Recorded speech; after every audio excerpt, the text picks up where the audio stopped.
Cette notion-là de responsabilité que ressentent les personnes de nos diasporas, je dis nos parce qu'on a plusieurs îles avec des identités différentes, etc.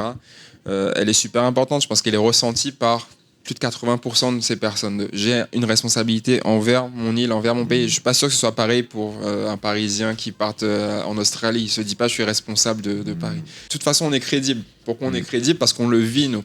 Les autres auront beau te parler de changement climatique. Quand tu t'es mangé 5 ouragans catégorie 5, personne ne peut te donner de leçons là-dessus. Tu vois. Et nous, je pense qu'on peut adopter cette position-là et avoir une identité claire pour notre île. Et je pense que les années qui nous séparent de 2030 doivent servir à ça, en fait. Être capable d'identifier où est-ce qu'on veut briller, sur quoi exactement, et qu'on trouve les solutions qui nous permettent d'y arriver de façon innovante.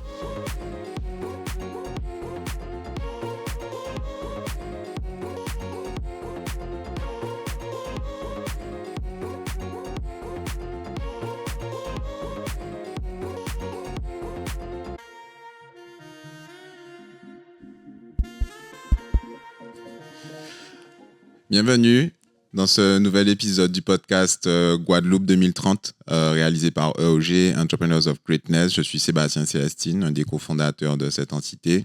Donc c'est un podcast qu'on a lancé dans le cadre de rencontres qu'on a mises en place, en présentiel d'abord, avec aussi une partie en distanciel, et aussi d'échanges, d'enregistrements avec des personnalités qui peuvent être soit des intervenants qui sont venus partager avec nous dans le cadre de ces rencontres, soit d'autres personnes qui pouvaient du coup partager de l'expérience pour qu'on puisse travailler entre guillemets ensemble sur ce projet, cette vision de comment on fait avancer le territoire, comment on fait avancer la Guadeloupe, comment on fait avancer des côtés entrepreneuriaux.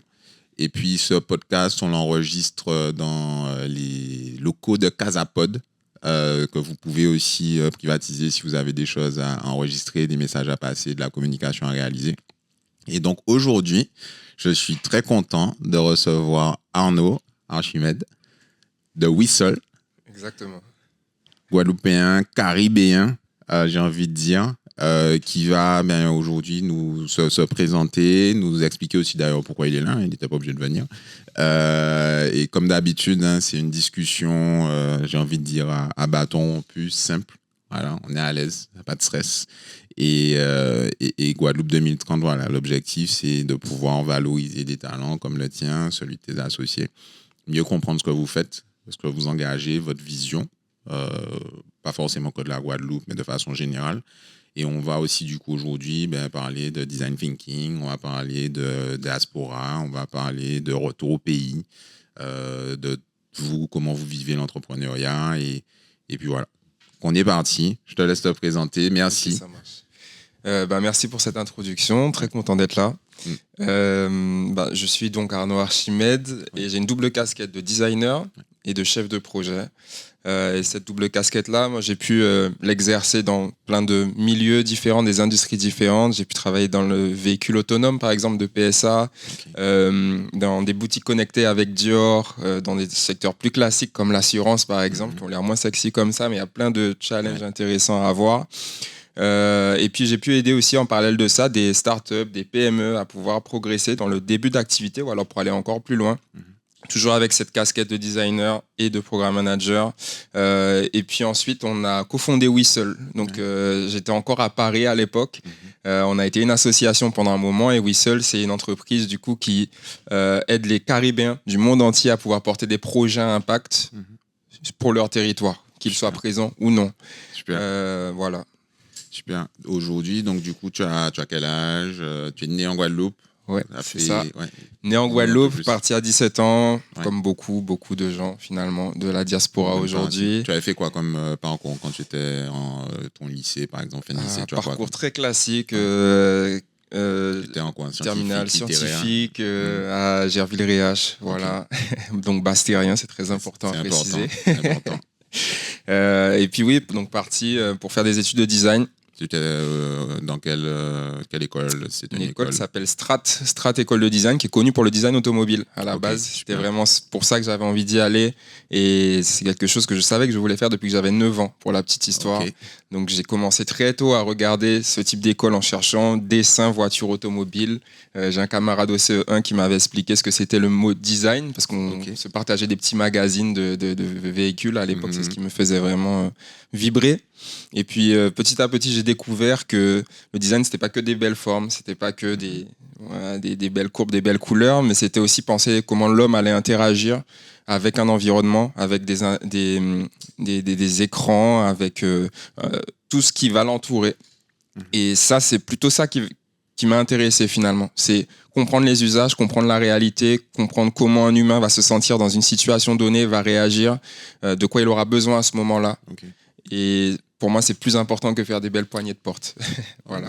Quand tu dis 9 ans, tu es déjà sensibilisé à ça, tu savais ce que tu voulais faire. Est-ce qu'en fait, dans ton environnement familial, il y avait déjà une appétence pour ce genre de choses-là, des choses qui peuvent être liées au côté artistique du design ou très technique du design?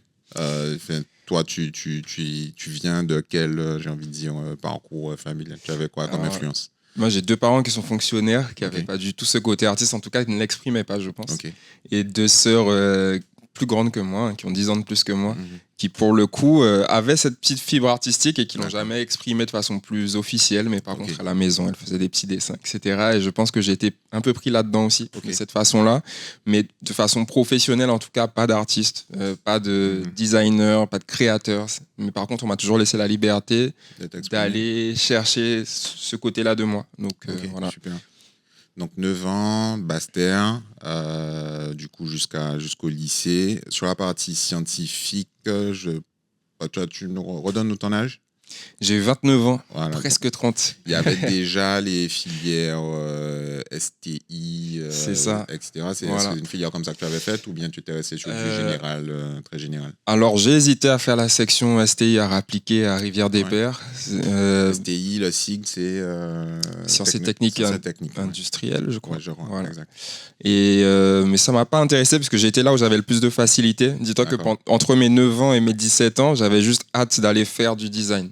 Donc en fait, j'ai juste fait les endroits, les chemins qui me facilitaient la vie.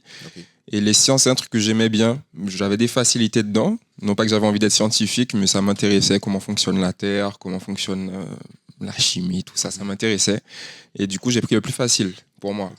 Et l'école dans laquelle tu es rentré, c'était une école qui était en post-bac ou bien il y avait une prépa, etc. Comme beaucoup d'écoles de design, tu as une mise à niveau d'une année qui te permet simplement de prendre le bon niveau là-dessus, donc apprendre à dessiner, apprendre à réfléchir comme un designer, être créatif et en même temps technique, il y a les deux qui vont ensemble. Et une fois que tu as fait cette première année, tu as une deuxième année où tu vas un peu tester de tout, donc le design d'interaction, design de produits, design de véhicules, etc. Et petit à petit, tu vas arriver à la troisième année où là tu commences à être vraiment spécialisé. Donc moi j'ai été sur du design d'interaction après avoir été refusé en design automobile. Et tant mieux, en fait ça m'a rendu vraiment service. Et design d'interaction justement, ma première expérience que j'ai c'est dans l'automobile, mais comment j'interagis avec mon véhicule et pas comment j'ai un joli véhicule. Et là c'est un sujet qui est un peu différent. Ok, c'est intéressant que tu évoques ces différences au sein du design parce que j'ai envie de dire le lambda, il entend design, il pense en fait au côté, surtout en français, c'est dessin en quelque sorte que nous on entend. C'est ça. On voit pas forcément tout ce qu'on englobe dedans avec la notion de design en anglais.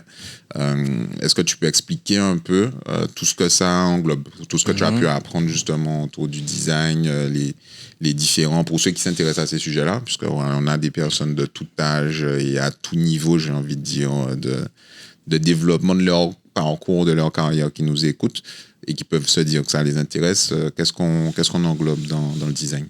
Alors, la clé du design, peu importe la pratique qu'on en a, sauf pour la partie plus artistique, on va dire pour le design industriel, en tout cas, ça va être de comprendre l'humain. C'est vraiment ça. Comprendre comment il fonctionne. C'est vraiment une science humaine. Et voir dans son environnement comment il s'insère, comment il se définit, et surtout il est dans des environnements qui sont complexes, socialement, politiquement, économiquement, etc. Et donc du coup, la capacité du designer, c'est aller comprendre cette complexité-là, cette finesse-là, et y inscrire de la créativité dans les solutions qu'il va amener. mais des solutions qui vont répondre à des souffrances du quotidien. Typiquement, j'ai du mal à me déplacer sans dépenser trop d'argent et en étant en sécurité. Boum, qu'est-ce que je peux faire? Service d'automobile partagé, service de vélo partagé, par exemple. Et ensuite, comment dans tout ça je m'insère? À quel moment je m'inscris? Comment je commande? Comment je sais qu'un véhicule est en panne ou pas? On va retourner la selle du vélo, par exemple, sur les Vélib à Paris, des choses comme ça. Tout ça, c'est réfléchi par des designers et bien sûr toute l'équipe produit. Ok. Donc ça, moi dans le monde dans lequel je suis, qui est plus sur du numérique, etc., et pas forcément sur du physique, on fait la distinction entre des gens qui font de l'UX, User Experience, donc expérience utilisateur, et des gens qui font de l'UI, User Interface, donc plus le côté visuel, on va dire. Pour le coup, ce que nous on entend par design, donc conception finale, on va dire, de ce que l'on voit, au-delà de ce que tu viens d'exprimer, qui correspond beaucoup à la phase en fait en amont. Est-ce que pour toi justement le métier, tu viens de le décrire, hein, mais c'est quoi la part entre le côté graphique, parce que je disais final, mais le côté graphique des choses et le côté comprendre l'utilisateur? Et dans la formation que tu as eue, ça se concentrait plus sur quoi? Alors pour moi, le côté graphique va être un outil pour faire comprendre la partie expérientielle, pour que l'utilisateur y arrive, qu'on comprenne comment ça marche et qu'on s'y identifie aussi, puisqu'on parle d'identité de marque, etc. Et pour moi, l'UX, c'est tout ce qui va toucher à l'expérience globale, c'est-à-dire qu'il y a quelque chose qui est important dans le design qu'on appelle la recherche utilisateur. On va observer, on va poser des questions. Par exemple, dans un véhicule, on va, pour tester les écrans qu'il y a dans les véhicules avec des commandes vocales, etc., on va faire des tests en simulateur, par exemple. On va poser des questions et en même temps tester des interactions. Par exemple, à la voix, dis que tu veux te diriger vers tel endroit. Tu vas le dire. Aujourd'hui, on le fait tous sur nos GPS avec Google Maps, par exemple. Mais à l'époque, quand je le faisais, ça n'existait pas du tout. Google Maps n'était pas aussi développé. Et donc, on essayait de voir comment un humain aurait parlé à un véhicule. Quel mot il utilise, quel ton il a, etc. Ça, c'est la partie expérientielle, UX. Et l'UI, c'est ce qui va permettre de lire l'écran, ce qui va permettre de comprendre en conduite, par exemple, pendant que je conduis, comment je comprends rapidement comment changer ma chaîne de radio. Ça, c'est visuel, et là, on est sur l'UI. Donc, pour moi, les deux se complètent de cette façon-là. Okay. Et quand toi, justement, petit, tu te disais, je veux aller vers le design, parce que quand tu en as parlé, tu as parlé du côté justement un peu art, artiste et graphique. Est-ce qu'il y a eu un décalage entre la conception que tu avais du design, qui était peut-être très le côté justement graphique des choses, et du coup ce que tu as appris à travers ton parcours, ou d'un point de vue, j'ai envie de dire, entreprise et entité, où on est beaucoup dans le côté d'abord besoin et ensuite on fait de la créa, quoi. Alors, est-ce que tu étais déjà prêt à ça? Est-ce que dans ton parcours où tu n'attendais qu'à aller faire du design, tu avais déjà analysé, en fait, appréhendé tout ça? Tout à l'heure, je t'ai dit que dans mon noyau familial, personne n'était vraiment artiste. Mais j'avais une autre personne très proche de moi, qui aujourd'hui est mon associé et mon cousin, en fait, Alvin, qui voulait être designer lui aussi. En fait. On s'en est rendu compte beaucoup plus tard, mais ça faisait des années qu'on nourrissait un peu ce truc-là. Et lui s'intéressait un peu plus vite que moi au design de produits, pour le coup. Donc, c'est faire des belles bouteilles, des beaux porte-chaussures, des produits, quoi, voilà, du quotidien.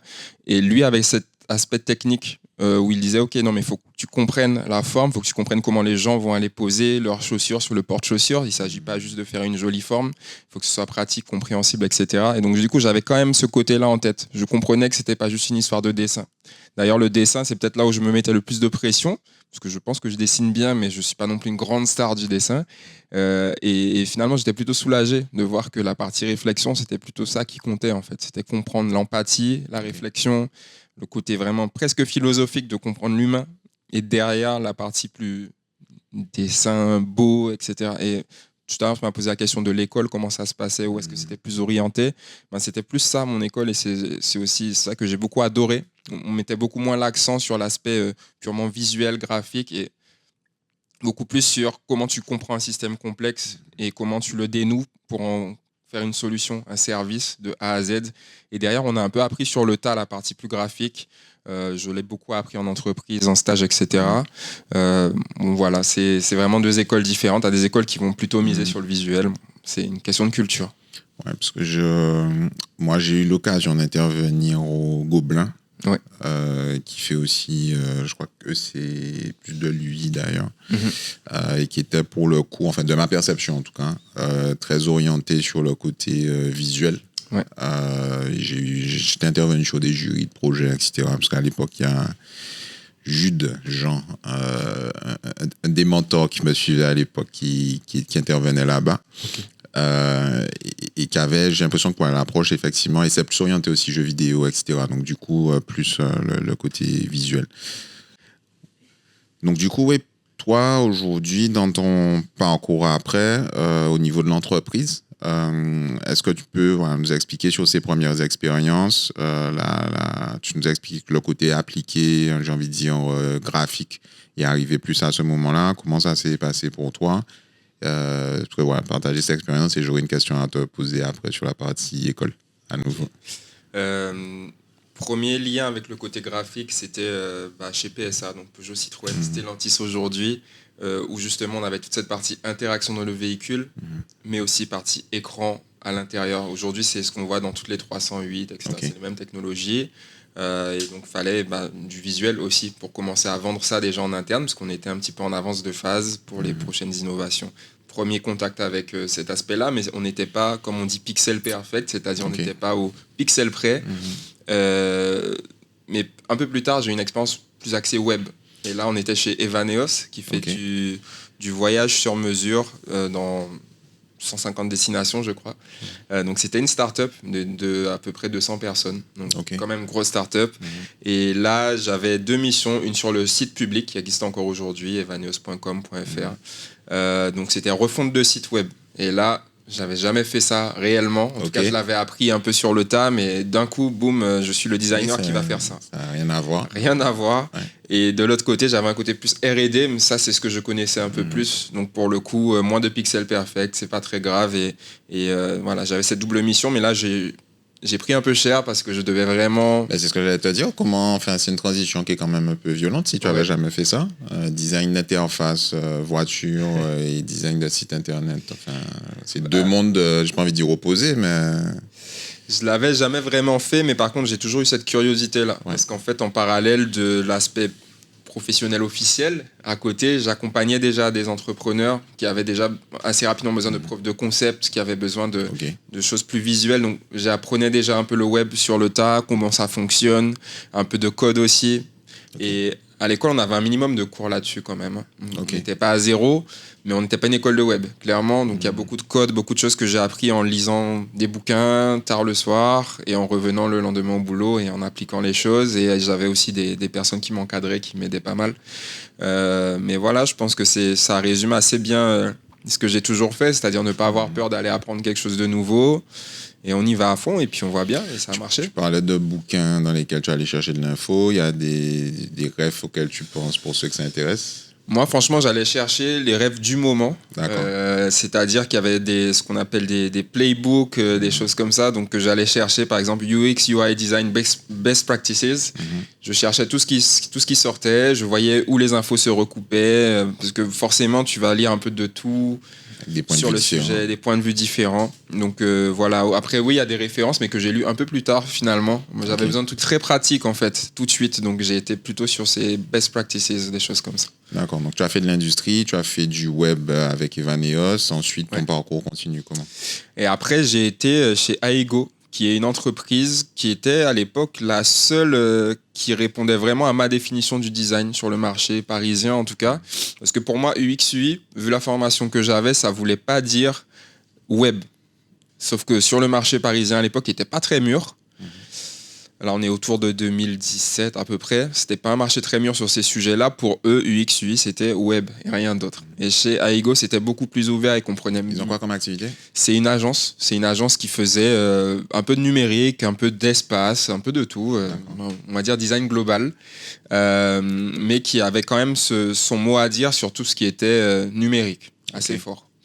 Et donc, on travaillait pour des gros clients. Hein. C'est là où j'ai travaillé pour mes plus gros clients avec eux, avec beaucoup d'autonomie aussi, du coup. Et donc, je me suis dirigé vers eux. À l'époque, je pensais pas encore pouvoir prétendre à un CDI tout de suite, mais eux m'ont pris assez rapidement. Avec quel âge, du coup, à l'époque? J'avais 21 ans, je crois. Un truc comme ça. Donc, 21 ans, tu avais déjà fait PSA, Stellantis, tu as bossé chez Evaneos. Ouais, c'est ça. Et donc, après l'école, mais l'école, c'est un parcours. En fait, c'était en alternance? C'est ça, ouais, alternance, stage. Et à côté, j'avais, comme je dis, mes expériences plus personnelles. Voilà. Donc, du coup, à Ego, tu arrives là et tu disais que tu pensais pas forcément pouvoir avoir un CDI. Non, je pensais pas, mais j'ai tenté quand même parce que vraiment leur vision du design me parlait beaucoup. Ce qu'ils en véhiculaient aussi. Et bon, ils m'ont accepté assez tôt, mais j'avais déjà accepté une autre proposition.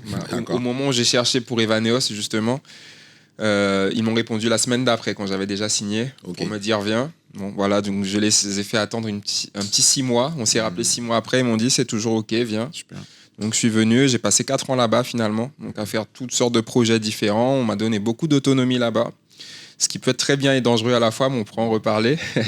Et j'ai appris énormément en tant que designer, et j'ai chez eux aussi pu changer de métier pour le métier de programme manager. J'ai dit chef de projet tout à l'heure, mais le programme manager va diriger des programmes plus que des projets. C'est quoi la différence que tu fais? Ça veut dire qu'en gros, il travaille avec des chefs de projet pour les aider à aller dans la même direction stratégique à l'échelle de l'ensemble de l'entreprise. Parce que tu vas avoir par exemple un projet de site web public, on va dire, un projet de site avec une charte graphique un peu différente, un autre projet, voilà. Et le programme manager se charge de faire en sorte que tous les projets convergent vers la même direction stratégique. Donc il est un petit peu au-dessus en termes de réflexion stratégique, on va dire. Donc dans en fait, les projets que vous pilotez au sein d'une entreprise, qu'il y ait une certaine constance, enfin une ligne directrice. C'est ça, et ça permet de mutualiser les moyens. Tu vas avoir peut-être deux grosses équipes qui vont travailler sur des sujets qui se complètent et qui vont jamais se parler. Donc c'est le rôle du programme manager de dire eux font la même chose, ils ont tel budget, on va mettre ça en commun, là-dessus prenez l'expérience de ceux-là qui ont déjà fait ça 3 ans avant, et voilà. Ok, super. Donc là, tu as dit que tu as fait 4 ans, donc on arrive en 2021, si je ne dis pas de bêtises. 2021, exactement. Ouais. Qu'est-ce qui se passe après? Pendant ces 4 ans-là, chez Ego, j'avais déjà Whistle en tant qu'association à l'époque. L'association, c'est ce qui nous permettait de faire notre première preuve de concept, qui était de pouvoir créer des bootcamps, donc des séjours de 5 à 10 jours, pendant lesquels on allait faire des Caribéens de la diaspora travailler sur une thématique importante pour notre territoire. Ça pouvait être l'agriculture de demain, par exemple. Donc, événement de 10 jours où il y a de la recherche utilisateur, du test, du prototypage, tout ce qu'on fait dans le design en accéléré. Et à la fin, un jury. Et ensuite, tous ces gens-là repartent chez eux s'ils veulent. C'était notre première preuve de concept qui arrivait au moment où on avait les premières réservations Covid. Ouais, mais c'est ce que j'allais te demander. Ça tombe à peu près, la période. C'est arrivé dans la même Vous faisiez même ça période. où au début, les premières? C'était censé être en Guadeloupe, pour le coup. Parce que c'est là où on avait le plus d'accroches rapides. On n'était pas aussi connecté à la Caraïbe à l'époque. Et donc c'était un peu avant 2021 en réalité. C'était plus 2020. Voilà. Et du coup, on a dû tout stopper. On a réorienté notre activité vers du coaching en ligne. Donc on a gardé un peu la même essence, mais on s'est dit que notre preuve de projet de concept devrait fonctionner en ligne. Donc là, on a commencé à accompagner d'autres entrepreneurs plus largement dans la Caraïbe. C'est là où on s'est un peu plus connecté et on a fait des formats pas très chers, mais qui permettaient en tout cas de pouvoir voir comment nos méthodes, notre vision du design, avec toute notre humilité de designer de la diaspora qui ne pouvait pas donner des leçons sur le design local, comment ça peut s'adapter en fait localement. Donc on adaptait nos méthodes aussi à ce moment-là. Parce que vous n'étiez pas encore rentré à ce moment-là. Du tout. On n'était pas rentré, c'était pas encore un projet, enfin en tout cas pas immédiat, pas aussi immédiat. Et puis plus on avançait dans l'aventure Whistle, on était 7 au bout d'un moment dans cette association, 7 personnes à Los Angeles, en Guadeloupe, en Hollande, à Londres. Et tous caribéens. Tous caribéens. Quelles îles? Quelle zone? On avait une personne de la Jamaïque, de Dominique, sinon beaucoup de Guadeloupéens. Voilà. Mais ça faisait qu'on travaillait déjà beaucoup en anglais, beaucoup à distance. On s'est vraiment construit comme ça. Et ça nous a permis de comprendre que en fait, le business pouvait fonctionner comme ça aussi. On pouvait lancer quelque chose à distance. Et plus on avançait, plus commençait à y avoir cette vague de en fait, rentrer au pays, c'est cool. Et nous, on avait envie de surfer un peu dessus parce que c'est ce qu'on défendait déjà. Alors, rentrer au pays, on peut en reparler, mais bon. En tout cas, le fait qu'il y a des choses à faire chez nous, voilà. Et on avait envie d'avoir notre mot à dire là-dessus parce qu'on voyait des petits écosystèmes se créer. On voyait énormément d'écosystèmes parler de tech. Et pour nous, la tech ne peut pas exister sans le design. Et on s'est dit que si on fait ça, on va avoir des super technologies qui vont fonctionner, peut-être, mais il n'y aura pas d'usage, il n'y aura pas d'utilisateur, et en fait, ça va servir à personne. Et on ne voulait pas reproduire des écueils qui ont existé ailleurs dans le monde. Donc on s'est dit que le bon moment pour rentrer, être sur place, voir ce qui se passe, c'était là, maintenant, et pas après. Et maintenant, on commence à parler de design 3 ans après. Ici, on commence à avoir des demandes plus officiels de l'État ou autres qui veulent recruter des designers, etc. Mais à l'époque, ça n'existait pas du tout. C'est quoi le travail de fond que vous avez du coup eu à faire pendant ces 3 ans? Travail de fond, premier, c'est d'éduquer sur entre guillemets, en tout cas sensibiliser à ce que le design peut amener localement. Donc, créer des preuves de ce que c'est. Notre première belle preuve dont on est toujours fiers aujourd'hui, c'est la marque Mossotella, qui aujourd'hui permet aux Guadeloupéens d'avoir des fruits et légumes qui sont sourcés, labellisés, en théorie sans chlordécone. Et à la base, c'était typiquement un brief très classique. Ils voulaient un logo pour labelliser la marque. Et on leur a dit, OK, on peut le faire comme vous voulez, mais par contre, on va juste rajouter une notion de recherche utilisateur. Nous, on veut aller voir les agriculteurs, on veut passer du temps avec eux, on veut observer, on veut une nouvelle méthode, parce que sinon, ça serait un échec. Parce qu'on ne peut pas parler de chlordécone comme ça sans comprendre les craintes ou non de la population, etc. Sinon, on va tourner en rond, on aura un joli logo, c'est bien, mais personne ne va y croire. Et on a beaucoup investi là-dessus. Quand tu dis logo, vous avez bossé uniquement sur le côté graphique ou bien vous avez travaillé aussi sur la marque en elle-même? Alors, la commande était sur la marque et le nom. Donc, la marque visuelle, pardon, et le nom. Et justement, pour le nom aussi, c'était très important de pouvoir travailler avec la population. Je posais la question. Ouais, effectivement. Et du coup, on a pu aller passer du temps en magasin avec des utilisateurs pour faire des tests, comprendre ce qui fonctionnait ou non en termes de nom, ce que ça évoquait, les craintes qu'ils avaient. Et finalement, là où nous, on se prenait beaucoup la tête sur un nom et une identité visuelle, ils nous disaient non, mais moi, je veux des jolis fruits et légumes déjà. Ensuite, je veux que ce soit pas cher. Et après, on va parler de ta marque si tu veux, mais t'es bien gentil, mais voilà. A priorité, c'est pas ça. Ouais, voilà, c'est ça. Et c'est aussi ça qui... si on fait pas cette étape de recherche utilisateur, on n'a pas cette humilité de se dire ok, mais ça passe quand même en 3e place. Limite, la personne elle t'a dit ça peut s'appeler sans chlordécone avec des logos de fruits et légumes à partir du moment. Clairement, c'est ça. Et puis on est dans une grande surface la plupart du temps où tu as des centaines de références visuelles. Donc finalement, que ce soit bleu, vert ou jaune, c'est pas hyper important. En tout cas, c'est pas le premier truc qu'ils voient. Donc ça a permis aussi, même aux équipes qui ont travaillé avec nous, qui nous ont fait confiance, ça leur a permis aussi de se recentrer en termes de débat. Parce que à partir du moment où tu parles de nom et de couleur, il y a du j'aime pas, etc. Et pour l'anecdote, Mossotella, pour moi, c'était le mot qui fonctionnait le moins bien.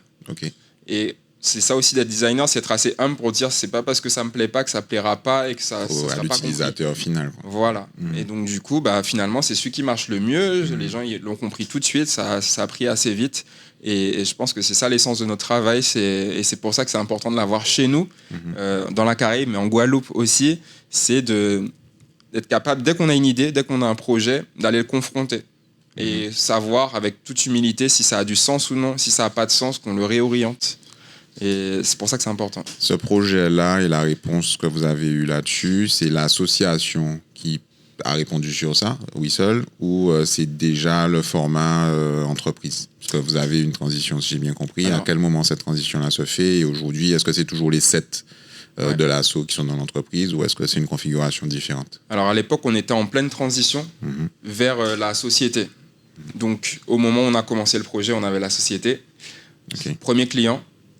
Et ce qui nous a permis de nous lancer avec un vrai projet concret. Et à partir de là, on a commencé à faire de plus en plus de preuves de concept de OK, le design c'est utile chez nous parce que boum boum boum, on a affiché plusieurs exemples comme ça avec des CCI, des missions locales par exemple, donc à chaque fois sur des thématiques qui pour nous sont à impact, l'inclusion, la sécurité alimentaire, la capacité à pouvoir accompagner dans la transition digitale les entrepreneurs martiniquais par exemple.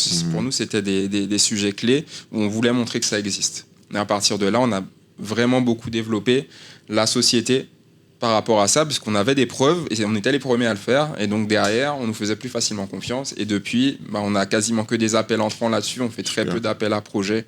Okay. On en fait, mais pas tant que ça. Voilà. Donc ça, c'est pour l'aspect, en tout cas, conseil aux entreprises. Ok. Et du coup, là, aujourd'hui, vous êtes, c'est qui les personnes qui font partie de la société? Donc, on a été 3 à un moment donné avec Kimberley. On était 3. Kimberley s'est concentré sur son cœur de métier qui est vraiment plus relié à l'art et la culture. C'est vraiment son truc. C'est là où elle brille le plus. Et donc, du coup, elle s'est concentrée là-dessus. Et donc, on a été Alvin et moi pendant un moment. Donc, Alvin, mon associé. Et on a été... qui était ton cousin. Qui est mon cousin. Enfin, qui est ton cousin. qui est ton cousin. Et qui habite toujours en Hollande. Pour la petite histoire, donc qui fait des allers-retours, qui en fait un petit peu moins dernièrement, parce qu'en fait on fonctionne très bien à distance. Et pour moi c'est un bon exemple aussi du fait de pouvoir rester là-bas et avoir quand même de l'impact local. Voilà. On a été rejoint par du coup Lorraine, qui est notre designer junior maintenant, qui à la base n'y connaissait rien au design, qui faisait des études de lettres, qui a fait des études de com ensuite et qui est parti à Bordeaux il y a 1 an maintenant pour aller faire une école de design parce qu'elle a vraiment compris que c'est ce qui la faisait vibrer. Et puis on a 2 personnes qui ont rejoint notre board aujourd'hui en tant qu'advisor. Ok, super. Qui sont Guadeloupe aussi. Qui sont guadeloupéens mais qui vivent ailleurs dans le monde actuellement et qui ont beaucoup de bagages sur des sujets qui nous permettront de grandir encore plus. Voilà. Pour faire le lien avec ce que tu disais tout à l'heure sur le côté autonomie que tu as eu et qui peut être un avantage, un inconvénient, et organisation que vous avez où au final vous êtes en total, j'ai envie de dire, autonomie l'un des autres parce que vous n'êtes pas au même endroit. Comment ça se structure, comment toi tu as vécu ça au début? Est-ce que du coup tu as mis des organisations en place pour pouvoir gérer ça bien? Comment tu vois les choses sur cette partie-là de fonctionnement en autonomie et de collaboration avec des personnes que tu vois pas forcément tous les jours, etc. Alors, physiquement en tout cas. Ouais, par rapport à ça, j'ai eu une double expérience. La première, c'était que dans mon ancienne société, donc chez Aego, on travaillait déjà beaucoup à distance parce qu'il y a eu le Covid. Et nous, de base, le télétravail, c'était déjà quelque chose qui était inclus dans ce qu'on faisait. Et pour moi, ça n'a jamais été une difficulté de pouvoir collaborer à distance à partir du moment où on a les bons outils. Ça peut être sur des très gros projets comme des plus petits projets. On avait des clients parfois aux États-Unis, ça n'empêchait pas de progresser, de bosser ensemble.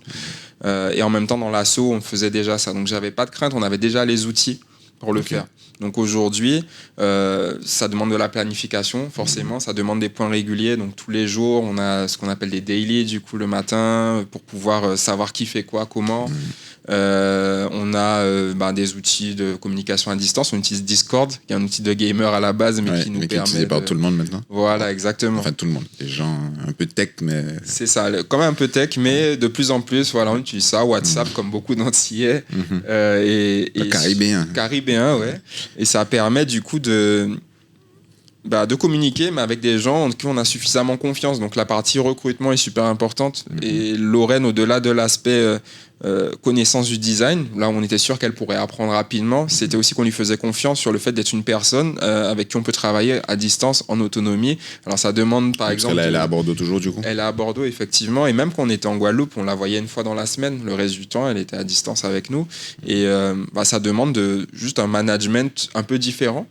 Et je pense que c'est un beau défi comme manager de faire ça aussi. Ouais.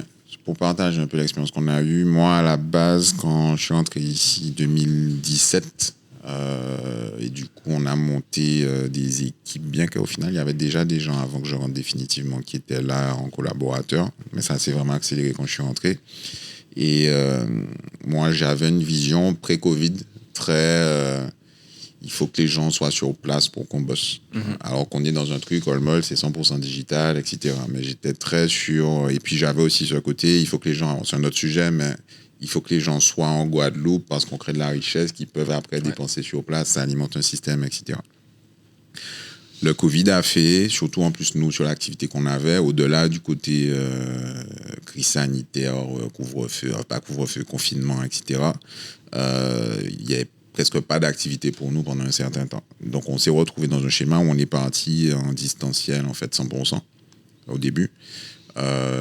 Et il a fallu trouver une organisation et en vrai, comme tu dis, ça t'oblige à te structurer parce que les trucs que tu fais pas forcément en disant on va mettre une réunion tous les jours ou chaque semaine à telle heure ou toutes les 3 semaines sur tel sujet, etc. Parce que tu vois les gens tous les jours et tu es dans un échange permanent, ça t'oblige à le faire. Pareil, le côté prise de notes, voilà, et le côté un peu... j'ai envie de dire responsabilité par rapport à ce qu'on a prévu, c'est planifié, qu'est-ce qu'on a fait, qu'est-ce qu'on n'a pas fait. Ça, pareil, c'est des trucs où, quand tu es en contact permanent avec les gens, ça s'enchaîne, tu n'as pas forcément une traçabilité. Et donc, ça oblige à structurer. Et je vois au final, ça amène plus de, j'ai envie de dire, de sérénité, de transparence et d'efficacité. Et ça ouvre après le champ des possibles où maintenant, en vrai, dans l'organisation qu'on a, on se voit, comme tu disais, une fois par semaine.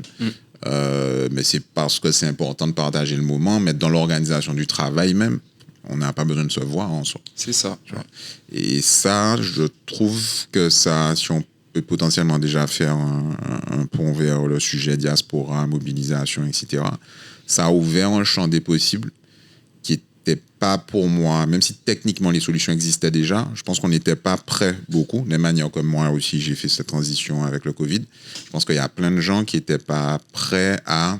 Je collabore avec des gens à distance, comment je fais, comment je sécurise le truc, etc. Donc, je veux bien ta lecture, toi, de la chose. Toi, tu es rentré après le Covid. Tu es rentré en quelle année? Je suis rentré en 2021, en juillet 2021, donc on était encore un peu dedans quand même. J'ai repris un petit confinement ici. Celui des grandes vacances 2021. C'est ça. Comment tu as vécu? Alors, est-ce que tu perçois la transition que je perçois dans l'évolution surtout des mentalités? Et comment où est-ce qu'on va selon toi avec ça? Alors oui, certaines entreprises à certaines échelles ont fait cette transition-là de façon durable. Je pense comme nous, où vu nos domaines, nos tailles d'entreprise, etc., ça fonctionne encore très bien à distance. Et je pense que les outils aussi ont suivi cette dynamique-là. Ça veut dire que Zoom est devenu plus performant. Google Meet a jamais autant innové pour que ça fonctionne. Et donc forcément, on est aussi plus à l'aise pour collaborer. Discord aussi a progressé, a explosé, etc. Donc il s'est passé ces choses-là technologiquement aussi.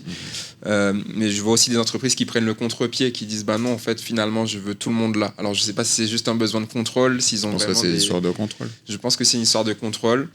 Après, ça dépend des métiers. Il y a des métiers où tu peux rien faire à distance. Clairement, des couturiers, ça va être compliqué. Mais je pense que pas mal d'entreprises prennent aussi le contre-pied. Je pense qu'il faut juste trouver le bon équilibre dans ce qui fonctionne pour ton activité.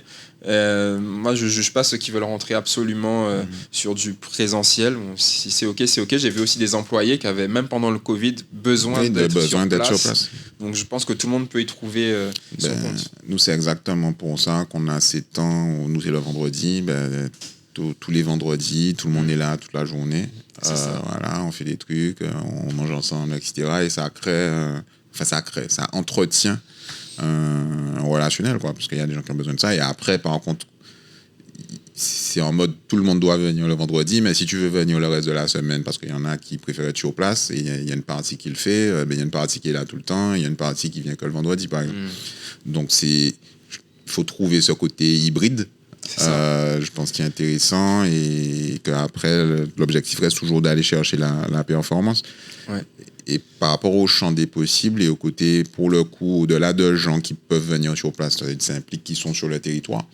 Et au côté diaspora, comment toi tu vois par rapport à ce que vous avez pu expérimenter en disant on peut faire des séjours, on peut continuer à bosser ou bosser en amont de ces temps de rencontres à distance, comment tu vois ça se développer et ça peut profiter, on pourra faire la liaison avec la nouvelle offre que vous proposez. Mais déjà, comment tu vois ça évoluer? Déjà, il y a une partie qui est importante, je pense que c'est tu t'en parlais un peu tout à l'heure, la notion d'écrit, qui est super importante pour moi parce que ça permet déjà de poser des choses et qu'elles soient enregistrées, stockées dans la durée. Ça permet aussi de prendre beaucoup de recul dans ce qu'on veut transmettre, dans ce qu'on fait au quotidien, dans nos pratiques quotidiennes. Et tu vois, il y a une entreprise comme Alan, je crois, qui est une start-up dans les assurances, qui est très grosse maintenant. Je dis start-up, c'est une très très grosse boîte qui fait pratiquement pas de réunions, voire pas du tout, et qui ne fonctionne que par des comptes rendus écrits tout le temps, de tous les échanges. Et je pense qu'on a un peu besoin de cette culture-là, qui est le contre-pied de notre culture très orale, dans la Caraïbe en général, pour nous permettre aussi de transmettre plus facilement ce qui se fait, comment, et avoir des détails aussi plus concrets. Je pense que la diaspora a besoin de concret aussi, savoir, ok, qu'est-ce qu'il y a à faire en Jamaïque, mais dis-moi concrètement des chiffres, un peu de données, et documente-moi. Je pense que tant que ça reste il y a des trucs cool à faire là-bas, on n'ira pas beaucoup plus loin. Donc, moi, je pense que c'est une première étape.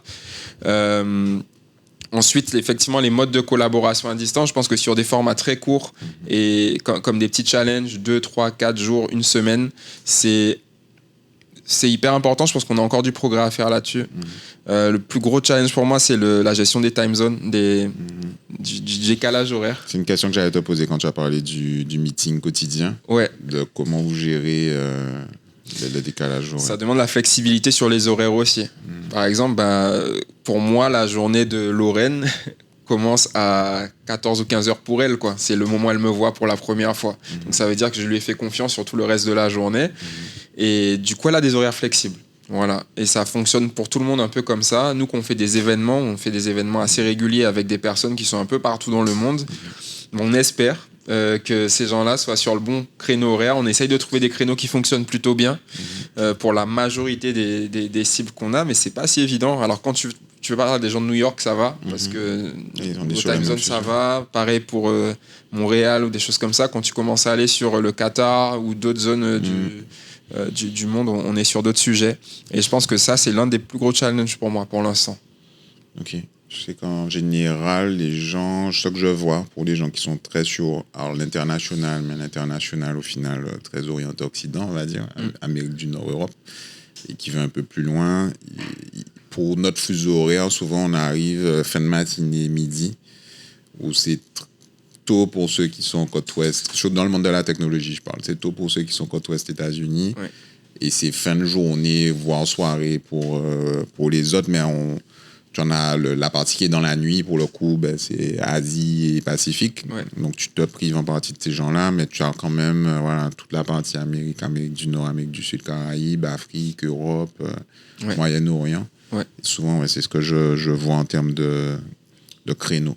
Quand on a fait la conf et qu'au final, on l'a fait en partie en distanciel par rapport à la partie diaspora, les gens de la diaspora là, qui étaient beaucoup en Europe, il était 12h30 quand ça a commencé. Hein. Donc, c'était pas pensé pour eux à la base en termes de timing, enfin d'heure de début.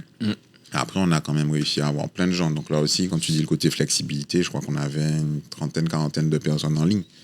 Qui étaient déjà à 12h30 et qui sont restés jusqu'à 2h du matin. Mais ça montre qu'il y a un intérêt fort pour ce qui se passe. Et je pense que cette notion-là de responsabilité que ressentent les personnes de nos diasporas, je dis nos parce qu'on a plusieurs îles avec des identités différentes, etc. Elle est super importante. Je pense qu'elle est ressentie par plus de 80% de ces personnes. J'ai une responsabilité envers mon île, envers mon pays. Je ne suis pas sûr que ce soit pareil pour un Parisien qui part en Australie. Il ne se dit pas je suis responsable de Paris. Et c'est très fort chez nous et tu le vois du coup quand tu as des personnes qui vont rester très tard, qui vont se coucher très tard parce qu'ils se sentent responsables de quelque chose. T'en as qui s'en fichent aussi et qui se disent que c'est pas leur rôle. Mais quand tu creuses un peu, tu sens que c'est pas leur rôle parce qu'ils ont été beaucoup déçus avant et pas parce qu'ils se sentent pas responsables, tu vois. Et ça, je pense que c'est une notion à laquelle on essaye de répondre nous aussi au quotidien, c'est comment on te donne la possibilité d'exercer ton sentiment de responsabilité, tu vois. J'aime bien cette notion de sentiment de responsabilité. Comment tu définis un Guadeloupéen, un Caribéen comment tu le définis, tout simplement? C'est une bonne question, parce que quand on a commencé le projet avec Alvin, on a commencé à se dire qu'on voulait faire une école de design dans la Caraïbe. On s'est dit, c'est bien, mais ça veut dire quoi la Caraïbe? Parce que nous, on est francophone, et clairement, c'est pas le meilleur endroit pour être dans la Caraïbe, tu vois. Donc, on a fait vraiment de la recherche utilisateur avec des Caribéens qu'on connaissait, de Aruba, Curaçao, Jamaïque, etc., pour comprendre qu'est-ce que ça veut dire un Caribéen, en fait. Et on s'est rendu compte qu'on avait les mêmes parents, on avait la même culture, à peu de choses près, avec des noms différents. Et pour moi, c'est nécessaire de se poser la question, qu'est-ce que ça veut dire être un Caribéen, même qu'on l'est. Et c'est pas parce qu'on est Guadeloupéen qu'on sait ce que c'est être Guadeloupéen. Donc je pense que c'est une très bonne question. Et pour moi, ça veut dire être à la croisée des chemins, mentalement parlant, entre le fait d'être un peu européen pour des raisons qui sont un peu malheureuses, mais bon, c'est comme ça. Un peu américain géographiquement, caribéen parce que c'est une identité très authentique et donc du coup pour moi on doit être capable de comprendre à minima ce qui se passe dans l'environnement autour de nous, c'est être fier aussi être fier de l'endroit d'où on vient malgré tous les écueils dont on est conscient, on est tous conscients qu'il y a plein d'écueils, on en est fier quand même, on est chauvin même. Ça montre quelque chose, je pense. Au moment où on enregistre, là, il y a les Jeux Olympiques, c'est ça. Il y a quelques médailles, là, on a vu là, les médailles Sainte-Lucie, Grenade, etc. Moi, tous les gens de la Caraïbe, là, de mon LinkedIn, tout le monde a posté comme jamais la fierté, CARICOM, OSCS, etc. Exactement, et je pense qu'on va être les premiers à être capables de, entre guillemets, cracher sur chez nous quand il y a des problèmes, mais par contre, on est aussi capable de porter vraiment nos territoires, et je pense que cette ambivalence-là, elle est très caribéenne. Et c'est aussi être dans la combativité. Je pense qu'on a été beaucoup élevé dans ça, parce qu'on est dans un environnement qui nécessite ça, qu'on se prend des ouragans catégorie 5, qu'on a des tremblements de terre, etc. On est un peu obligé d'être dans la combativité. Aussi parce que ne serait-ce que le fait d'aller chercher des opportunités ailleurs dans le monde, c'est ce que font plus de 80% de nos talents. Enfin, faut être combatif, en fait. Faut aller traverser un océan. Tu prends pas juste un TGV pour monter à Paris. Là, tu traverses un océan. Et un TGV pour rentrer chez toi. Et un TGV pour rentrer chez toi. C'est vrai que ouais, quand tu es dans le froid tout seul, tu es tout seul. Il y a pas de voilà. Et du coup, c'est être capable aussi d'utiliser ta combativité à bon escient. Et on parle beaucoup de résilience, mais je pense que le vrai truc, c'est la combativité. C'est être capable d'avoir toujours envie de te battre, même quand c'est compliqué. Et je pense que ça sert dans le sport, on le voit, ça sert dans l'entrepreneuriat, ça sert dans plein de choses. Ça a des mauvais côtés, mais ça a des bons, et je pense qu'il faut s'en servir.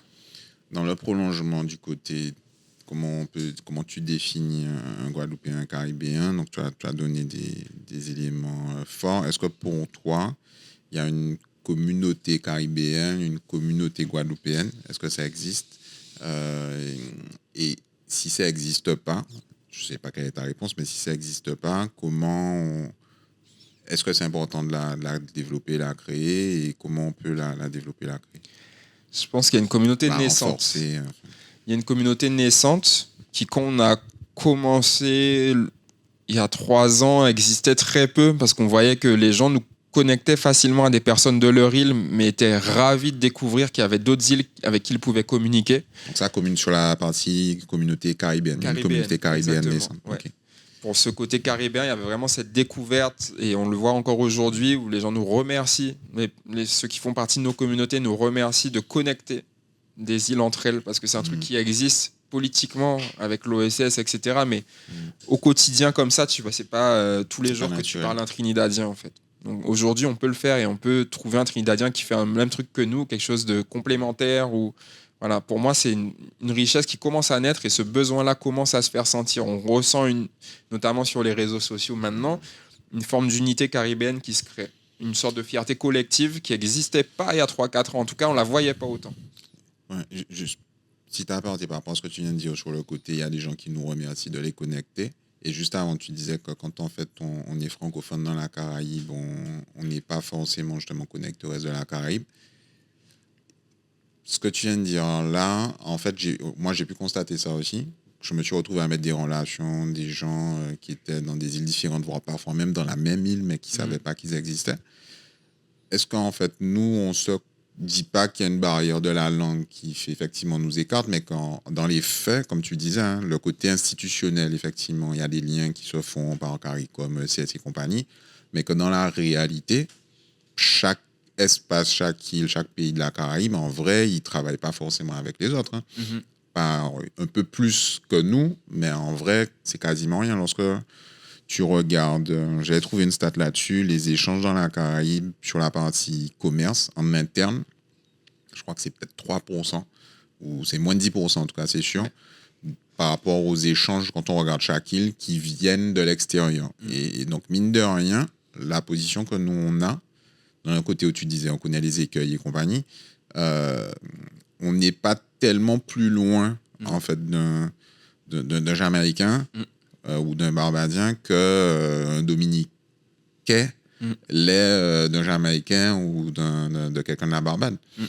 Donc, est-ce que ça, c'est quelque chose que tu perçois aussi? Qu'au final, il y a des choses à faire, mais qu'on n'est pas tellement en retard sur ce côté intégration caribéenne? Ou est-ce que tu penses qu'on est vraiment très loin? Parce que moi, j'ai l'impression qu'on est moins loin que ce qu'on pense. Je pense qu'on est moins loin que ce qu'on pense, mais que la langue, effectivement, nous tire une petite balle dans le pied quand même.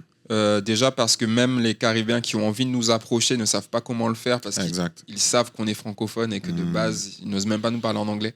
Ouais, c'est un retour que j'ai eu aussi. Et vice-versa, nous, qu'on a envie de connecter avec eux, on se dit « Ouais, mais bon, là, je dois tout gérer en anglais, là, comme ça, là, c'est compliqué. » Et je pense que là-dessus, ça nous freine un peu trop. On pourrait être plus loin. Je pense pas qu'on soit très loin en arrière, mais on pourrait être plus loin en avant, je pense.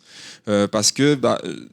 tu vois, je voyais un petit mème qui tournait récemment sur les réseaux sociaux où tu avais une petite blague autour de l'accent barbadien. Et tout le monde, les Jamaïcains, Trinidadiens, etc., étaient capables d'identifier ce que c'était l'accent barbadien. En francophone, là, un Guadeloupéen, tu lui demandes ce que c'est l'accent barbadien, c'est compliqué. Enfin, moi, en tout cas, je ne saurais pas. Voilà. J'ai un accent caribéen et anglophone, mais effectivement, je ne saurais pas faire la différence. Voilà, c'est ça. Et donc, je pense que même s'ils ne travaillent pas ensemble, ils ont un tout petit peu connaissance quand même de ce à quoi ça peut ressembler. Je pense que la langue y est pour beaucoup. Donc, je pense qu'on a juste ce cap-là à passer, effectivement, pour aller un peu plus loin. Et même les volontés politiques, je pense, se sont renforcées aussi. Et tu vois, il y a un peu les deux qui se rejoignent. Les volontés populaires de se connecter et la politique qui suit aussi un peu. Et je pense que d'ici, allez, peut-être 5 ans, on sera capable d'avoir des projets solides vraiment ensemble. Là, pour l'instant, il y a des projets de volonté individuelle et un petit peu politique. Ça commence. Mais je pense qu'il y a quand même encore un peu de travail de fond, tu vois, pour vraiment libérer ce truc-là qui est en train de naître.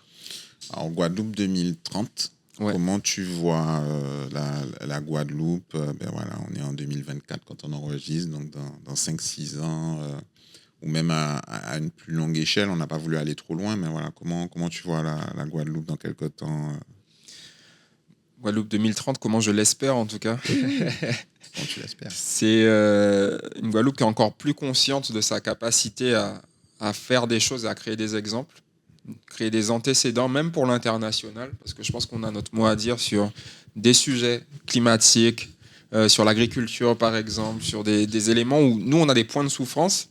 Et pour moi, partout il y a des points de souffrance, il y a de la création derrière. Même si c'est dur comme ça sur le moment, mais c'est souvent comme ça qu'on crée les meilleures innovations. Donc je pense qu'on est capable de le faire, mais il faut juste être conscient de ce truc-là. Et je pense aller au-delà du problème. Et ça, c'est ma casquette designer qui s'exprime. C'est oui, il y a une souffrance, oui, il y a un problème. Et comment on trouve déjà les vraies causes et comment on trouve des solutions derrière. Et pas juste les causes, sinon ça ne sert à rien. Donc pour moi, c'est une Guadeloupe qui est capable de faire ça. Avoir cette démarche-là. Qui est capable de briller par autre chose que le sport, même si j'adore et c'est quelque chose qui est très important, mais je pense qu'on peut aussi briller par notre économie. Une économie plus singulière, plus identifiée, qui va au-delà des classiques tourisme et canne à sucre, et qui est capable de porter en fait un message comme le fait aujourd'hui, même si c'est encore très politique, mais qui est capable de le porter comme la Barbade, par exemple, avec Mia Motley, qui au niveau international a réussi à s'identifier. Voilà. Fort. À rayonner, à s'identifier. On l'envisageait même en tant que présidente de l'ONU, ou je sais plus. Voilà, tu vois, ça peut aller loin, parce que on a un mot à dire, et de toute façon, on est crédible. Pourquoi on est crédible? Parce qu'on le vit, nous. Les autres auront beau te parler de changement climatique, quand tu t'es mangé 5 ouragans catégorie 5, personne ne peut te donner de leçons là-dessus, tu vois. Et nous, je pense qu'on peut adopter cette position-là et avoir une identité claire pour notre île, et je pense que les années qui nous séparent de 2030 doivent servir à ça, en fait. Être capable d'identifier où est-ce qu'on veut briller, sur quoi exactement et qu'on trouve les solutions qui nous permettent d'y arriver de façon innovante. Quand tu as défini c'était quoi pour toi notre identité, tu n'as pas fait de référence au territoire. Tu as fait des références au côté fierté, à différents éléments. Tu n'as pas fait de référence à potentiellement je suis né en Guadeloupe ou dans la Caraïbe, ou j'ai un lien, j'ai presque envie de dire biologique avec le territoire. Je ne sais pas si c'est volontaire ou pas. On est sur des territoires où en fait on vient de plein d'endroits, avec des communautés qui viennent de plein d'endroits. Oui, tu as fait référence à ce côté, à la croisée des chemins, Europe, Amérique, Caraïbes. Tu n'as pas dit Afrique d'ailleurs. Je n'ai pas dit Afrique. Et je ne sais pas si c'était volontaire ou pas. Et aujourd'hui, est-ce que tu penses que de la même façon qu'on a ces contraintes, tu as parlé de cyclones, de tremblements de terre, des contraintes qu'on a d'un point de vue aussi économique, est-ce que tu penses qu'on peut aussi être une unicité, comme tu disais, par rapport à ce côté multiculturel où on voit là, de plus en plus, il y a des exemples récents, là encore en Angleterre, où c'est un peu n'importe quoi en ce moment, de pouvoir montrer, même si peut-être qu'on ne le fait pas encore, hein, mais qu'on est capable d'avoir un projet commun qui rassemble ces différentes communautés et qui peut un peu servir d'exemple, puisqu'aujourd'hui, on est dans un monde qui est de plus en plus, pas forcément métissé, mais dans lequel tu as de plus en plus de communautés qui évoluent l'une à côté de l'autre. C'est la mondialisation qui a voulu ça. Enfin, le modèle historique de la mondialisation qui a voulu ça. Est-ce que tu penses que la Caraïbe et peut-être aussi la Guadeloupe en particulier ont un rôle à jouer là-dedans ou pas du tout? Au moins à l'échelle de nos territoires à nous, je pense qu'à partir du moment où on reconcentre la réflexion autour de la résolution de problèmes, encore une fois, on peut se rassembler.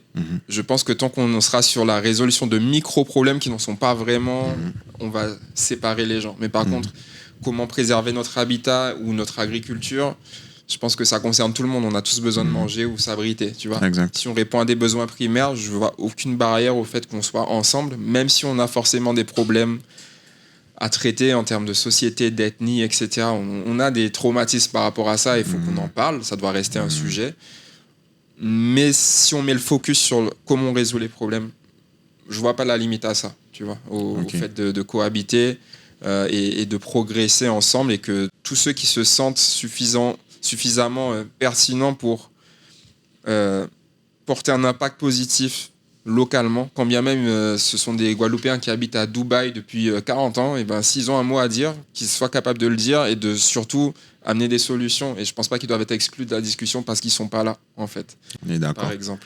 On est d'accord. C'est quoi les prochaines étapes pour Whistle? Ouais. Alors depuis peu, on a lancé un produit qui va au-delà du coaching qu'on a fait pendant plusieurs années ou de l'accompagnement aux institutions publiques pour l'attractivité du territoire. Ça s'appelle Flex, pour la flexibilité justement. Ce truc de t'es pas obligé d'être ici ou là-bas, tu peux être les deux à la fois, il n'y a pas de problème. Et nous, on fait des immersions business sur mesure. Donc, ce qui te permet de, par la thématique qui te plaît, qui peut être l'économie bleue, la crypto-monnaie, l'agriculture de demain, agritech, etc. Tu peux visiter l'un des territoires de la Caraïbe. Aujourd'hui, c'est disponible en Barbade, Curaçao et Saint-Martin. Et tu peux dire, ok, je veux rencontrer toutes les personnes pertinentes sur le sujet de l'agriculture innovante en Guadeloupe ou en Barbade. Et on va te faire un voyage avec nos guides qui sont sur place et qui connaissent parfaitement le territoire. Ils vont te connecter aux bonnes personnes, ils vont te faire vivre les meilleures expériences là-bas, ils vont te montrer l'arrière de la scène, le behind the scene, pour que tu puisses t'ancrer un peu localement, que tu puisses vivre ces expériences-là, que tu puisses comprendre ce qui se fait et que tu vois les opportunités à saisir si tu es entrepreneur, si tu as besoin de pouvoir tester un concept, pitcher, voir comment ça répond. Aux idées que tu as, à l'expertise que tu as. Et c'est une manière d'avoir le droit à l'erreur. Aujourd'hui, on n'a pas droit à l'erreur. On a l'impression que quand tu rentres au pays, après c'est fini. Soit tu y arrives, soit tu repars et c'est un échec. Là, tu as droit à l'erreur. Tu peux faire un séjour d'une semaine, 2 semaines, 3 semaines. Tu testes. Tu viens avec ta famille. Tu peux venir tout seul. Tu vois comment tu corresponds ou non au territoire. Ça ne te va pas, tu repars. Au bout de 3 semaines, c'était qu'un voyage. C'était une expérience. Et puis, tu peux le faire ailleurs. Et puis, tu as aussi le choix de jamais revenir et juste avoir envie de contribuer ponctuellement. Et si demain, tu as envie de juste aider un agriculteur à récolter le café parce que c'est la saison où on récolte, et ben, tu peux venir juste pour ça, comprendre comment faire, comprendre un peu mieux cette industrie-là et repartir chez toi tranquillement. Et nous, c'est ce qu'on fait. Et on le fera de plus en plus aussi avec des entreprises qui veulent pouvoir comprendre un peu mieux comment fonctionnent d'autres écosystèmes et comment des entrepreneurs qu'ils accompagnent potentiellement, ce sont des incubateurs, qu'on puisse les mettre aussi dans le bain d'une industrie qui existe et qui a plus de sens chez nous, tu vois. Quand tu dis les entreprises, mieux comprendre les écosystèmes, est-ce que c'est les entreprises du bassin caribéen pour comprendre d'autres écosystèmes du bassin, ou est-ce que c'est les entreprises de l'extérieur de ce bassin caribéen pour comprendre justement comment tout ça fonctionne mieux? Et pareil, sur l'aspect diaspora, est-ce que c'est uniquement pareil des gens qui sont à l'extérieur du bassin, ou est-ce qu'on vous réfléchissez aussi à cette logique un peu interne? Par exemple, moi, je sais pas, je connais pas l'écosystème de la Jamaïque sur place.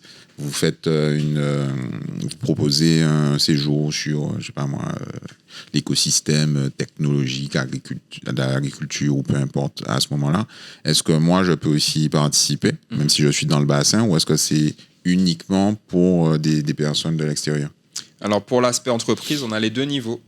Le premier, effectivement, c'est celui-là, c'est qu'un écosystème, une chambre de commerce, par exemple, qui va être en Barbade, soit capable de pouvoir visiter la Guadeloupe et comprendre comment fonctionne l'économie et le système guadeloupéen, au-delà de juste de visioconférence, etc. Ça, on peut le faire pour des entreprises qui veulent juste découvrir une thématique à Curaçao, par exemple, qui semble un peu difficile d'accès comme ça pour nous, qu'on est guadeloupéens, et qui pourront découvrir l'économie bleue là-bas, par exemple. Tout ce qui se passe autour de la pêche, des énergies renouvelables, etc., liées à la mer. Et on a l'autre niveau, qui est, par exemple, tu vas avoir des entreprises, des incubateurs qui vont parler de climat et qui vont être basés en Hollande, qui vont être basés dans des pays qui, en fait, sont très peu touchés, là, tout de suite, en tout cas dans l'immédiat, par les problématiques climatiques.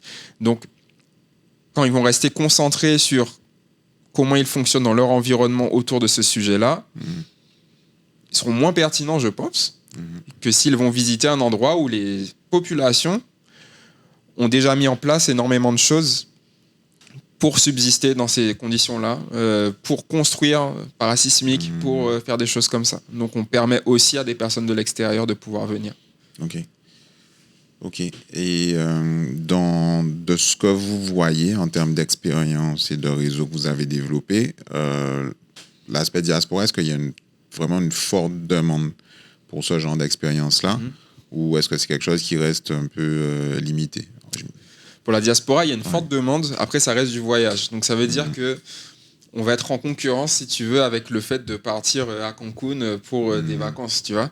Et donc la demande est là, le besoin est là. Maintenant, ce qu'on essaye de voir, c'est, on est encore en période de test par rapport à ça, et de calibrage, c'est voir dans quelle mesure on arrive à avoir un gros volume de personnes prêtes à payer, parce que c'est le nerf de la guerre, pour avoir ces expériences-là dans l'immédiat. Parce qu'on a aussi beaucoup tendance, qu'on est de la diaspora, autre à dire, ça m'intéresse, mais un tout petit peu après, tu vois.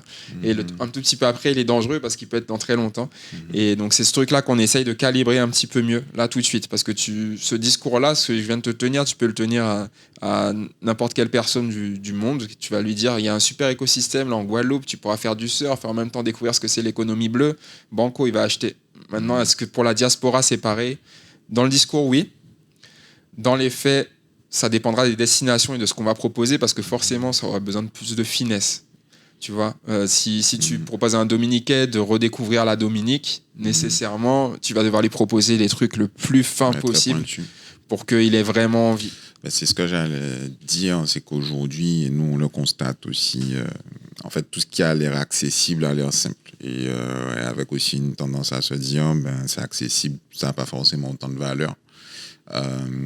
Ou je peux me débrouiller moi-même. C'est ça. Et j'ai pas besoin de passer par quelqu'un pour organiser ce genre de choses-là. Mais après, ce que je vois dans ce que vous faites, c'est que C'est pas juste une personne où vous lui dites je te propose d'aller à tel endroit où effectivement il pourra aller tout seul et vous dire bon, ben, pourquoi je vous paye un service, etc. Là, c'est une logique de groupe. Et là, comme tu disais, c'est une logique d'expérience. Il y a de plus en plus quand même de personnes qui sont sur OK, je me déplace, mais c'est quoi l'expérience que je vais vivre? Et en fait, c'est des expériences assez uniques. Tu vois. C'est un peu comme quand tu partais avec, comment ça s'appelle le truc là, EF ou je sais plus, là, un séjour linguistique. Ah oui, ok. Où ben, tu pars, je sais pas moi, 2 semaines, moi à Miami, en Angleterre ou je sais pas quoi. Ben, en fait, dire que tu pars seul et qu'on te dit tu vas aller prendre des cours, machin, bon, ok. Dire que tu pars en fait dans un groupe, ben, limite ça fait colonie de vacances et tu sais que tu as une expérience particulière. Donc je pense que ce que vous proposez, qui est plus pour des adultes que pour des jeunes, des ados, je pense que c'est un modèle qui est intéressant et d'ailleurs peut-être même limite faudrait peut-être brander ça en mode tu vas faire ta petite colo à impact comme tu le faisais quand tu étais jeune, hein. Je suis pas UX designer ni je fais pas de design thinking, mais je pense qu'il y a un vrai créneau sur ça et même on en a discuté pour des acteurs comme nous où on bosse avec d'autres écosystèmes. Ben, ça peut nous simplifier aussi la vie de faire appel à des services comme ceux-là. Même comme tu disais, hein, des chambres de commerce et compagnie souvent font des missions de ce type-là et elles ont besoin de support, de réseau, etc. Donc, c'est un service qui est intéressant. Comment on a de l'info sur ça? Bon, on peut aller sur flexbywhistle.com, donc flexbywhistle, puisque c'est Whistle qui porte flex.com. Donc là-dessus, c'est la partie B2C.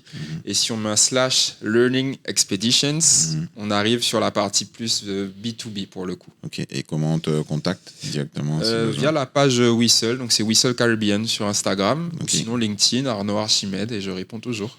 Ok. On a fait déjà une petite heure là. Ouais. Comment on conclut? Est-ce qu'il y a un petit sujet que tu veux aborder qui n'est pas dans le cadre directement forcément, mais je sais qu'on a eu beaucoup de discussions sur le côté comment on gère tout ça, l'aspect retour au pays, et même j'ai envie de dire la gestion émotionnelle de tout ça. Tu as parlé beaucoup de déception de ceux qui viennent, qui n'arrivent pas forcément et qui repartent ou sinon qui restent mais qui rentrent dans un moule et dans un mode où ils n'ont plus forcément envie de prendre des initiatives. Donc là, plus sur un perso, j'ai envie de dire, comment ça s'est passé pour toi, comment tu vois ça, et ce côté très émotionnel qu'on a au final hein, dans notre culture, est-ce que c'est un truc qui peut être un frein à justement ces projets à long terme qu'on doit bâtir? Sur l'aspect purement retour et même sur l'entrepreneuriat, plus globalement, je pense que on doit avoir une vision hyper pragmatique des problématiques qu'on va rencontrer et être OK avec ça. On sait qu'on va remuer de la boue et que ça va pas se passer comme prévu. Et en même temps, être suffisamment positif et optimiste pour se dire que ça a du sens et que dans tous les cas, il faut essayer. Mais pas le voir comme une finalité. Si on voit ça comme une finalité, si j'arrive pas, c'est mort. Qu'on parle de retour en entrepreneuriat, ça va être dans la souffrance. Et je pense que c'est ce qui, jusqu'à maintenant, me protège un peu. Ça veut pas dire que c'est simple au quotidien. T'es entrepreneur comme moi, tu sais que ça peut être très long. Et je pense que c'est le truc que je retiens le plus, c'est que c'est toujours beaucoup plus long que ce qu'on pense. Je confirme. Et que, faut s'apprêter à courir beaucoup, faire beaucoup de cardio. Un sprint, un marathon en faisant un sprint en termes de rythme. C'est ça, il faut faire du demi-fond. Et moi, je fais souvent le parallèle avec du sport. J'aime beaucoup le sport et j'essaye d'adapter mes techniques physiques à directement l'aspect entrepreneurial parce que c'est vraiment ça. Il faut être capable de tenir, d'être performant et en même temps durer très longtemps. Et ça, c'est pas si simple. Ça s'apprend et garder un petit équilibre, c'est pas simple. Ouais. Comment toi tu arrives à... Donc tu as parlé du sport, est-ce que tu fais beaucoup de sport? Est-ce que tu as d'autres moyens? On est dans la petite phase tips entrepreneur. Moi, j'ai vraiment la routine sport tous les jours. Déjà, c'est un truc hyper important pour moi parce que je passe énormément de temps assis sur un canapé, sur une chaise, dans un bureau. Et j'ai vraiment besoin de ce moment de déconnexion à 100%. Donc sport, pour des gens qui ont un aspect un peu compétiteur, comme je peux l'être moi, avec moi-même. Je suis très exigeant, très compétiteur. C'est important de trouver des activités où on accepte de ne pas l'être. Par exemple, je me suis mis à la pêche. Ok. Et le fait de se mettre à la pêche, ça m'a permis de faire une activité en nature, parce que j'aime beaucoup ça, mais qui en même temps ne me permet pas de maîtriser les choses. C'est-à-dire que c'est pas moi qui décide quand le poisson va mordre, en fait. Bien. Et du coup, ça me donne beaucoup de recul aussi sur ma pratique au quotidien et ça me permet d'aller en nature sans me mettre la pression. Parce que je serais capable, si j'avais le moyen de maîtriser ça, de vouloir rentrer avec 52 poissons précisément aujourd'hui et en fait, je me repose pas. Donc les moments de repos doivent être des moments où on n'a plus la même pression, plus la même intention de performance. Et je pense que ça, c'est un truc que j'apprends encore et qui est très important. J'aime bien l'exemple de la pêche parce que effectivement, tu auras beau mettre tous les efforts que tu veux, c'est pas vraiment toi qui décides quand tu prends le poisson, même s'il y a des technologies qui te permettent de trouver où sont les bons poissons, je sais pas quoi. Si le poisson a décidé qu'il il va pas dans ton filet ou il mord pas à ton hameçon, il va jamais. Et en vrai, l'entrepreneuriat, c'est beaucoup ça. Tu vas mettre beaucoup d'énergie, tu vas établir des stratégies, des machins où toutes les données font que tu es censé passer et tu vas peut-être pas passer ou sinon tu vas passer à 20 cm à droite de ce que tu avais prévu initialement, quoi. C'est ça. Et effectivement, cet exercice-là, ou la pêche ou peu importe, mais c'est très intéressant, je pense, pour prendre du recul. Ouais. Merci pour ce tip. C'est pas quelque chose que je fais, mais je trouve ça... Parce que tu as effectivement un objectif, mais comme tu dis, en fait, à part dire, soit je sais pas si tu vas en bateau ou si tu vas en mode avec ta canne au bord et tu balances et puis tu attends, mais à part te donner les moyens et faire ce que tu peux faire, en fait, tu maîtrises pas grand-chose, quoi. Et même si tu t'es donné les moyens, s'il y a un mauvais temps énorme qui fait que tu vas pas rester là dehors pendant 2 heures à attendre, ben tu fais pas. Et parfois, tu vois le poisson qui suit ton hameçon et qui ne vendra jamais. Ça arrive avec des clients, c'est intéressant, c'est attractif, mais il ne voudra pas, en fait. C'est pas le moment pour lui. Donc voilà. Non, ouais, super intéressant. Non, franchement, je suis content de ce petit tips. Yes. Je suis content de ce petit tips. Est-ce que tu veux qu'on rajoute quelque chose Juste merci pour ce moment. J'aime beaucoup ce type de discussion. Je pense qu'on a gardé ça assez sincère. On a l'habitude de discuter en dehors, mais ça ressemble à ce qu'on fait en dehors. Exact, c'est l'objectif. J'apprécie vraiment. Merci pour l'invitation. Merci d'avoir accepté cette invitation, d'être venu. On a tous beaucoup de choses à faire, donc tu as pris du temps. Et je pense, voilà, comme on disait, on a pu partager ton expérience, ton parcours, que ce soit pour des gens au début qui comprennent quel chemin tu as fait jusque-là, dans quel type de boîte et la légitimité aussi que tu t'es créée par rapport à ton parcours, la vision que tu as du territoire, de ce qu'on peut faire, de la Caraïbe, de comment on peut impliquer tout le monde. Enfin, tout le monde, ceux qui veulent, parce qu'on ne peut pas impliquer tout le monde, et ça, c'est important aussi. Et puis, des petits tips aussi. Merci à toi. Merci beaucoup. Donc, on était dans un nouvel épisode de... Je regarde quelle caméra, là? On était dans un nouvel épisode de Guadeloupe 2030 par EOG, Entrepreneurs of Greatness, donc avec Arnaud Archimède de Whistle. On dit Design Thinker. Designer. Ouais. Designer. Aussi. Oui, Design Thinker and Doer. Donc, designer. Très grosse expérience, comme je disais. Impliqué aussi parce qu'il a fait le choix de travailler sur des projets qui servent le territoire. J'avais déjà oublié que Mossotel, vous étiez sur ça. Donc, ça aussi, c'est important. C'est des gens du pays qui ont pu bosser sur ce sujet aussi important. Et n'hésitez pas, comme il a dit, les réseaux, je te laisse redire, les sites, les réseaux. Whistle Caribbean sur Instagram ou mon LinkedIn, Arnaud Archimède. Et puis si vous voulez en savoir plus sur nos immersions business, on est sur flexbywhistle.com. Voilà. Merci Arnaud. Merci beaucoup. À très bientôt. À bientôt.